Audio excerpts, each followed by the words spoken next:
미 현지 이슈 분석과 상황 짚어보는 현장 특파원 리포트 시간입니다. 김현석 뉴욕 특파원 연결되어 있습니다. 지금 뉴욕에서 일명 스텔스 오미크론이 확산이 되면서 파우치 소장이 다시금 우려의 목소리를 냈다고 하던데 어떤 상황인지 좀 짚어주시고요. 지금 별도의 조치들이 좀 나오고 있나요? 네, 방금 전에 미국 백악관에서 짧은 소식이 하나 나왔는데요. 그 24일 유럽연합 정상회의 참가를 위해서 조 바이든 대통령이 내일 유럽 순방에 나서는 가운데 제인 사키 백악관 대거위원인이 오늘 방금 전에 코로나 바이러스 양성 반응을 보여서 유럽 방문에 참여할 수 없게 됐다는 겁니다. 사키 대변인은 여행 준비를 위해서 PCR 테스트를 받았는데 양성 반응이 나타났다고 밝혔습니다. 이에 따라서 백악관은 비상이 걸렸는데요. 사실 백악관은 지난주에도 한바탕 소동을 치렀습니다. 지난 3월 15일 날 카메라 헬리스 부통령의 남편이 확진 판정을 받았고 다행히 해리스 부통령은 음성으로 나왔었습니다. 또 지난주 아일랜드의 마이클 마틴 총재가 워싱턴을 방문했었는데요. 3월 16일 바이든 대통령과 낸시 펠로시 의장도 참석한 아일랜드 펀드 갈라 만찬에 참석한 가운데 감염 사실을 알게 됐습니다. 바이든 대통령은 다행히 감염되지는 않았습니다. 스텔스 오미크론은 오미크론의 변종인데요. 유럽에서는 확진자가 급증을 하고 있는 것으로 나타나고 있습니다. 다만 아직 미국은 그렇지는 않습니다. 미국은 통상 확진자 증가세가 유럽에 비해서 한 2, 3주 정도 늦기 때문입니다. 뉴욕주의 경우에 확진자가 이달 초에 7일 이동평균 기준으로 한 600명대까지 떨어졌다가 지난 21일 기준 한 1000명 수준까지 조금 올라왔습니다. 늘어나고 있는 거죠. 물론 증가율은 높기는 하지만 1월 초에 하루 4만 명이 넘었던 것에 비하면 여전히 적은 수입니다. 그래서 미국에서는 별다른 조치도 없습니다. 월가에서는 스텔스 오미크론의 증상이 심각하지 않다는 것을 이유로 경제에 그다지 영향을 줄 것으로 보고 있지 않습니다. 사키 대변인도 경미한 증상만 경험하고 있으며 미국의 대응 프로토콜에 따라서 5일간 격리 기간을 가진 뒤에 음성 판정이 나오면 업무에 복귀할 계획이라고 밝혔습니다.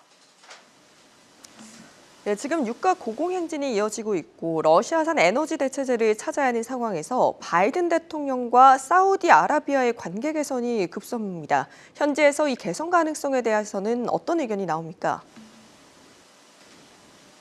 예, 유가는 전날까지 4월 연속 급등을 해서 배럴당 한 110달러 선으로 다시 올랐는데요. 다행히 오늘은 살짝 약보합세를 보이면서 마감을 했습니다. 유럽연합의 러시아산 석유에 대한 금지 가능성이 제기되면서 올랐지만 독일과 헝가리가 공식적으로 반대를 하면서 금수 조치에 대한 합의가 이루어지지 못한 데 따라서 상승세가 꺾인 겁니다. 다만 러시아산 원유의 공급 차질은 이어지고 있습니다. 이날 뱅크 오브 아메리카는 현재 하루 100만 배럴을 조금 넘는 수준의 차질을 빚고 있는데 이에 따라서 유가가 한 배럴당 25에서 30달러 올랐다고 분석을 했습니다. 그런데 400만 달러 배럴까지 하루 400만 배럴까지 차질이 일어난다면 배럴당 60에서 70달러까지 치솟을 것이라면서 6월께 브렌트유가 배럴당 150달러까지 상승할 것으로 내다봤습니다. 관건은 이런 러시아산 원유의 부족분을 메울 수 있느냐 하는 건데요. 미국은 국내에서 셰일 오일 증산을 밀어붙이고 있고요. 또 이란과 베네수엘라 등 산유국들과의 관계 개선을 도모하고 있습니다. 하지만 다들 시간이 좀 필요한데요. 결국 당장 하루 200만 배럴 이상을 증산할 수 있는 곳은 유일하게 사우디아라비아 뿐입니다. 사우디는 하지만 별로 미국과 협력할 생각이 없는 듯합니다. 바이든 미국 대통령이 사우디의 실세 무하마드 빈 살만 왕세자 사이에 처음으로 지난달부터 전화 통화를 중선하려고 시도를 했는데요.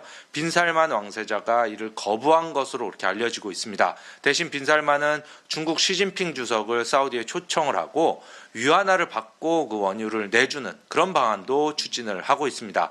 이는 사우디가 미국에 대해서 최근 몇 년간 섭섭함을 느껴왔기 때문으로 알려지고 있습니다. 셰일 오일이 펑펑 솟아나면서 미국은 사우디에 대해서 좀 중요성이 크게 낮아졌죠.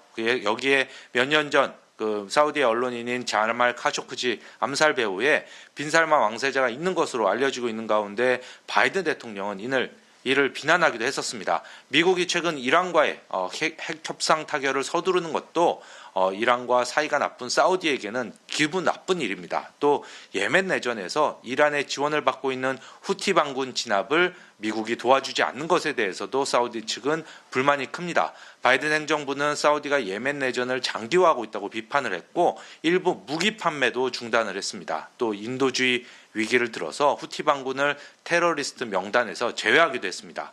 월가에서는 사우디가 미국에 바이든 대통령이 직접 사우디에 와서 도움을 요청하라는 뜻을 전달했다는 말도 나돌고 있습니다.